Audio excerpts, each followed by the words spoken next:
Hello बच्चों, आज हम रिमझिम का पाठ 12 जब मुझको सांप ने काटा पढ़ेंगे। तो चलिए शुरू करते हैं। एक दिन मैंने अपने अहाते में एक छोटा सा सांप रेंगते देखा। अहाते यानी आंगन में। वह धीरे धीरे रेंग रहा था। मुझे देखते ही वह भागा और वहीं पर पड़े हुए नारियल के एक खोल में घुसकर छिप गया। मैंने पत्थर का एक टुकड़ा उठाया और उससे नारियल के खोल का मुंह बंद कर दिया। तो इसमें लेखक अपनी बात कर रहा है कि उसने एक दिन अपने आंगन में एक सांप को रेंगते हुए देखा था और सांप रेंगते रेंगते वहां पर एक खाली नारियल का जो खोल होता है बाहर वाला उसमें घुस जाता है। तो लेखक क्या करता है, उसके खोल को पत्थर से बंद कर देता है। उसे लेकर मैं नानी के पास दौड़ गया। तो उस नारियल को उठा करके वो नानी के पास चला जाता है। मैंने कहा, नानी देखो, मैंने सांप पकड़ा है। नानी चीख उठी, सांप! वह इतना घबरा गई कि लगी जोर जोर से चीखने पुकारने। तो जो लेखक है वो अपनी नानी के पास जाता है और कहता है कि भाई मैंने सांप को पकड़ लिया है। तो नानी सांप सुन करके घबरा जाती है और उनकी घबराहट के मारे चीख निकल जाती है। वो जोर जोर से चीखने पुकारने लगती है। नाना ने सुना तो अंदर दौड़े आए। जब उन्हें पता चला कि नारियल के खोल के अंदर सांप है तो उन्होंने मेरे हाथ से उसे छीनकर दूर फेंक दिया। जब नाना भी नानी की चीख पुकार सुनते हैं तो वे भी दौड़े चले आते हैं।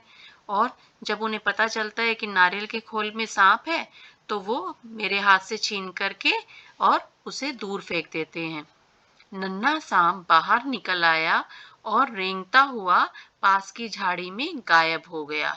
तो सांप जब उसको गिराते हैं नारियल के खोल को तो सांप रेंगता हुआ बाहर आ जाता है और वो पास में ही झाड़ियां थी उसमें छिप जाता है, जाके गायब हो जाता है। नाना ने मुझसे कहा, खबरदार फिर कभी सांप के पास मत जाना, सांप बहुत खतरनाक होता है। और नाना ने फिर लेखक को कहा कि कभी भी सांप के पास मत जाना, वे बहुत खतरनाक होते हैं। उसी दिन शाम को मैं एक बर को पकड़ने की कोशिश कर रहा था कि उसने काट खाया। बड़ी जोर से दर्द उठा।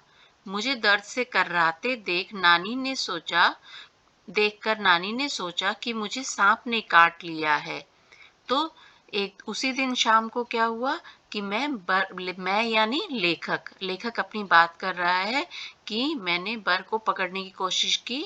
बर जैसे ततैया होता है पीले रंग का, उसी प्रकार से बर को पकड़ने की कोशिश की तो उसने मुझे काट खाया और बड़ी जोर से दर्द होने लगा। और दर्द के मारे जब मैं कर्रा रहा था, दर्द से चीख रहा था, तो नानी ने सोचा कि मुझे सांप ने काट लिया है। मैंने दौड़कर नानी को उंगली दिखाई। उन्होंने जल्दी से नाना को पुकारा। नाना तुरंत दौड़े आए और मेरी उंगली को देखा। तो नानी को मैंने जाकर के जहां पर ने काटा था तो मैंने उंगली दिखाई। नानी ने नाना को बुलाया और नाना ने मेरी उंगली को देखा जहां पर बर ने काटा था। जहां बर ने काटा था वहां नीला निशान पड़ गया था। वह चट मुझे गोद में उठाकर बाहर भागे। तो जहां पे बर ने काटा था वहां नीला निशान पड़ गया था। तो नाना ने भी यही सोचा कि भाई मुझे सांप ने काट लिया है, तो वे चट यानी फटाक से उसी वक्त गोद में मुझे उठा करके भागे। बाग और धान के खेतों को पार करके भागते भागते वह अपने घर से दूर एक छोटी सी झोपड़ी के सामने जाकर रुके। वहां पहुंचते ही उन्होंने आवाज लगाई और वे मुझे गोदी में उठा करके ले गए। नाना बहुत दूर खेतों को पार करते हुए दूर एक छोटी सी झोपड़ी के सामने जाकर के रुक जाते हैं और जोर से आवाज लगाते हैं। एक बूढ़ा आदमी बाहर निकला। वह सांप के काटने का मंत्र जानता था। नाना ने उससे कहा, इस बच्चे को सांप ने काट लिया है, इसकी झाड़ फूक कर दो। यानी नाना जो लेखक को किसी झाड़ फूक वाले के पास ले गए थे और वह सांप के काटने का मंत्र जानता था कि भाई जिससे ठीक किया जा सकता है। तो नाना ने उससे कहा कि भाई इस बच्चे को सांप ने काट लिया है, इसे झाड़ फूक करके ठीक कर दो। बूढ़ा मुझे झोपड़ी में ले गया। उसने मेरी उंगली देखी और बोला, चुपचाप बैठो, हिलना डुलना मत। फिर पीतल के बर्तन में पानी लाया और मेरे सामने बैठकर मंत्र पढ़ने लगा। तो वो जो झोपड़ी में से बूढ़ा आदमी निकला था, वो लेखक को अंदर झोपड़ी में ले जाता है और कहता है कि यहाँ पर चुपचाप बैठ जाओ, बिल्कुल भी हिलना नहीं है। और एक पीतल के बड़े से बर्तन में वो पानी भर के लाता है और फिर कुछ मंत्र बोलने लगता है। मैं चाहता तो बहुत था कि उस बूढ़े को बता दूं कि मुझे सांप ने नहीं, बर ने काटा है, पर मेरे नाना मुझे कसकर पकड़े रहे और मुझे बोलने ही नहीं दिया। तो लेखक को तो बर ने काटा था, सभी सोच रहे थे सांप ने काटा है। तो वो कहता है कि मेरे मन में तो बहुत आई कि मैं उस बूढ़े आदमी को बता दूं कि मुझे सांप ने नहीं, बर ने काटा है, लेकिन नाना ने मुझे कसकर पकड़ लिया था और मुझे बोलने नहीं दिया, बोलने का मौका ही नहीं दिया। जैसे ही मैं कुछ कहने को मुंह खोलता, वे डांट कर कहते, चुप। डर के मारे मैं चुप हो जाता। हमारे पीछे पीछे हमारी नानी भी कई लोगों के साथ वहां आ पहुंची। सब लोग उदास खड़े देखते रहे। तो जब डर के मारे मैं थोड़ा सा कुछ बोलने को होता, इतने में ही डांट लगा देते और बोल देते कि चुप, कुछ बोलना नहीं है।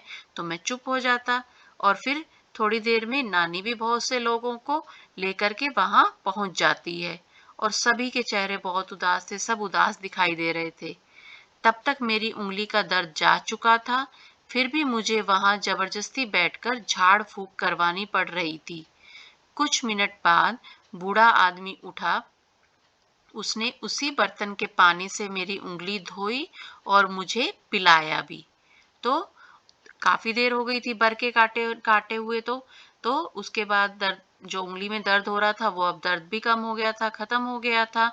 तो वो बूढ़ा आदमी उठता है थोड़ी देर में और वो पीतल के पानी में जो पानी बर्तन में जो पानी भरा हुआ था, उससे वो उंगली धोता है और वो पानी लेखक को पिला देता है। उसने मुझे बोलने से मना कर दिया ताकि दवा का पूरा असर हो। फिर वह नाना से बोला, जय हो भगवान की, अब बच्चा खतरे से बाहर है। अच्छा हुआ आप समय रहते मेरे पास ले आए, बड़े जहरीले सांप ने काटा था। अब नाना को कहता है वो बूढ़ा आदमी कि भगवान की कृपा से बच्चा अब खतरे से बाहर है, यानी कि अब वह ठीक है और आप मेरे पास मतलब टाइम से ले आए और इसको बहुत बड़े जहरीले सांप ने काटा था। सब लोगों ने बूढ़े को उसके अद्भुत इलाज के लिए बहुत बहुत धन्यवाद दिया। घर लौटने के बाद नाना ने उसके लिए बहुत सी चीजें भेंट में भेजी। तो सभी लोग तो यही सोच रहे थे कि उस बूढ़े आदमी ने लेखक का इलाज किया है। तो सबने उसको बहुत बहुत धन्यवाद दिया और घर पहुंचने पर नाना ने भी उसके लिए बहुत सी उपहार, बहुत सी चीजें उसके पास भिजवाई, क्योंकि उसने मुझे ठीक कर दिया था। तो बच्चों, ये जो कहानी है वो शंकर जी द्वारा लिखी गई है और इसी के साथ ही ये पाठ समाप्त होता है। धन्यवाद।